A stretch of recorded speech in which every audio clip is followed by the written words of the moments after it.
Hello সবাইকে, অনেক দিন পর আমি একটা মিনি ব্লগ শেয়ার করছি। এটা হচ্ছে প্রায় ১ সপ্তাহ আগেকার একটা ভিডিও, যেটা আজকে আমি আপলোড করছি। মানে সানডের ব্লগ, আগের সানডের ব্লগ আজকে আপলোড করছি এই সানডেতে। কারণ ২২ তারিখে আমাদের বাড়িতে একটা ঘটনা ঘটে যায়। সেটা হচ্ছে আমার দাদু, মানে আমার বাবার বাবা মারা যায়।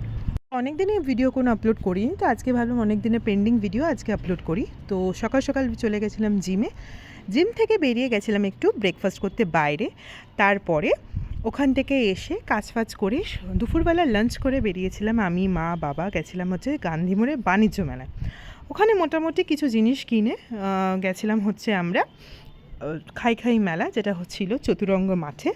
আর বাণিজ্য মেলায় আমরা কিন্তু সেরকম কিছুই কিনিনি। কিনেছিলাম কিছু পাঁপড় আর মনে হয় চা পাতা।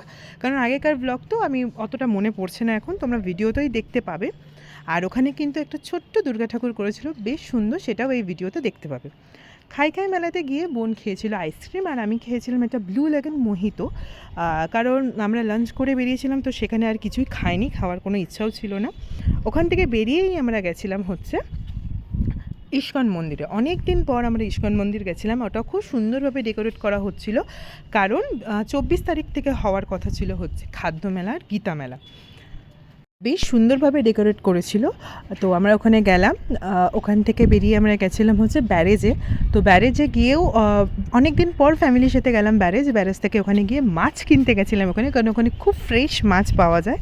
তো ওখানে মাছও কিনলাম, আমরা একটু চারপাশ ঘুরলাম, আর তারপরেই আমরা বাড়ি চলে এসেছিলাম। তো আজকে ব্লগটা কেমন লাগলো তোমরা জানিও, আর আমি চেষ্টা করব খুব তাড়াতাড়ি আরও ভিডিও আপলোড করার। তোমরা সাথে থেকো, দেখতে থেকো। টাটা।